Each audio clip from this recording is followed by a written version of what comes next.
Hello, my name is Nindra. I'm a mass communication and a journalism student from the Royal Temple College, which is in Bhutan, and my sole purpose in doing this video is to present on the topic deepfakes. I would be focusing on how deepfakes are being used on some of the most crucial and important people in the world. However, before diving deep into the presentation, it is really vital for us to understand what is deepfake all about. So, what is deepfake?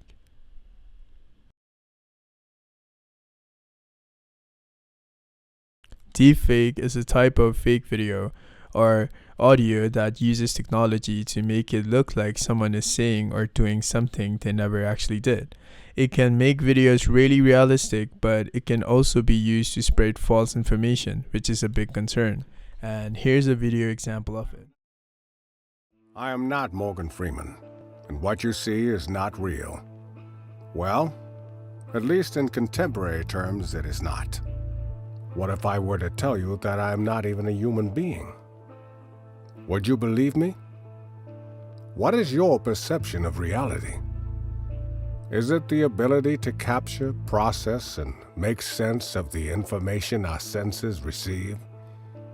If you can see, hear, taste, or smell something, does that make it real? Or is it simply the ability to feel? I would like to welcome you to the era of synthetic reality. Now, what do you see?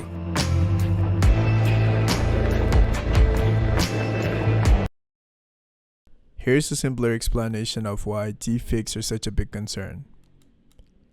Number 1. Spreading lies. Deepfakes can create fake videos that show people saying or doing things they never did, leading to false information. Number 2. Damaging reputation. These fake information videos can hurt someone's reputation, making it seem like they did something bad. Number 3. Loss of trust. As deepfakes become more common, people might start to doubt all the videos and news, making it hard to know what's true. Number 4. Political issues. Deepfakes can be used to manipulate political views or create fake scandals affecting elections and public opinion. Number 5. Fraud risks. They can be used to trick people, like pretending to be someone else to steal money or information. Number 6. Legal problems.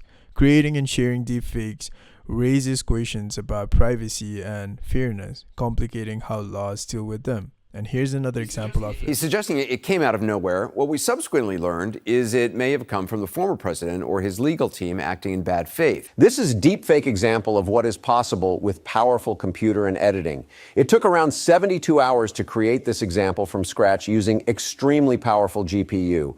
It could be improved with more computing time, but 90% of people cannot tell the difference.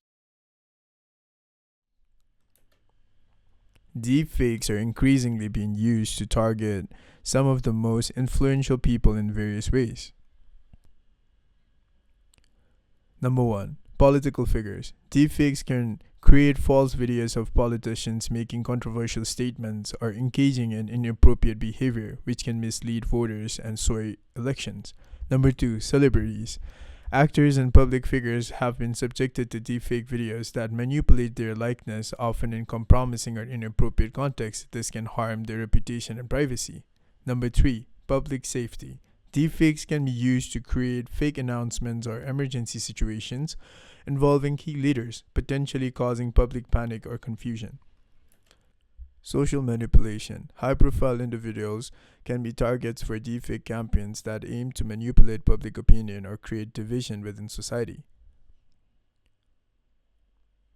Number 5. Disinformation campaigns. State actors or malicious groups may use deepfakes to create fake news stories that involve crucial leaders, undermining trust in governments and institutions. And here's another example. I mean, between PayPal, Neuralink, Starlink, Tesla, Yeah. SpaceX, and other things. yeah, he's probably one of the greatest minds of our AI, generation. AI, very big. You know, Well, he's that's a big, what I wanted to ask about. It was the second question because technology is improving at a rapid pace, That's right. at a pace humanity's never seen before. And the most recent development in technology that is alarming, but also cool, is artificial intelligence, AI. Yeah. I think it's going to be eventually to a point where we're not able to tell what's real and what's fake. The era of truth, I believe, is probably slowly, unfortunately, coming to an end, unless you come with receipts. What do you think the government's role in enabling, protecting, or governing AI should be in general? Should this superpower become what we believe it probably will be? Well, it is a superpower, and you want to be right at the beginning of it, but it is very disconcerting. I said, you used the word alarming. It is alarming when I saw a picture of me promoting a product, and I could not tell. The voice was perfect. The lips moved perfectly with every word. The way you couldn't, if you were a lip reader, you'd say it's absolutely perfect. And that's scary. In particular, in one way, if you're the president of the United States and you announce that 13 missiles have been sent to, let's not use the name of a country, we have just sent 13 nuclear missiles heading to somewhere, and they will hit their targets in 12 minutes and 59 seconds. And you're that country, and there's no way of detecting. I asked Elon, is there any way that, like Russia or China, can say that that's not really President Trump? He said there's no way. They'd have to rely on secondary first alert systems. They have to rely on a code that if you don't have a certain code, who the hell's going to check? You got like 12 minutes. And let's check the code. Gee, how's everything doing? So what do they do when they see this, right? They have maybe a counterattack. It's so dangerous in that way. Okay, in another way, it's so incredible. That what they do is so incredible. I've seen it. I just got back from San Francisco. I met with incredible people in San Francisco, and we talked about this. This subject is hot on their plates, the super geniuses. Yep. And they gave me $12 million for the campaign, which, 4 years ago, they probably wouldn't have. We had thousands of people in the streets. You saw it. It just happened this last weekend. Yep. I met with incredible people, actually. And this is what everyone's talking about with all of the technology. These are the real technology people. They're talking about AI. And they showed me things, but I've seen things that are you wouldn't even think it's possible. But in terms of copycat, now, to a lesser extent, they can make a commercial. I saw this. Yeah. They made a commercial, me promoting a product, and it wasn't me. And I said, did I make that commercial? Did I forget that I made that commercial? It is so unbelievable. So it brings with it difficulty, but we have to be at the forefront. It's going to happen. And if it's going to happen, we have to take the lead over China. China's the primary threat in terms of that. And what they need more than anything else is electricity.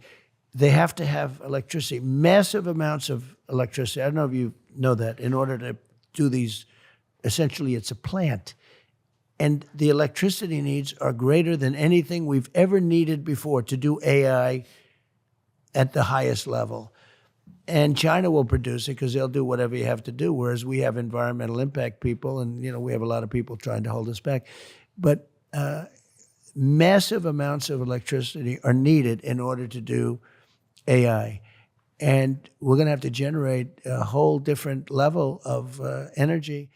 In conclusion, deepfakes pose a significant threat, particularly when used against influential figures. They can spread misinformation, damage reputations, and manipulate public opinion, creating distrust in media and institutions. As this technology becomes more accessible, the potential for misuse raises critical concerns about security, ethics, and the integrity of information in our society. Addressing these challenges is essential to protect individuals and maintain public trust in a rapidly evolving digital landscape. Thank you.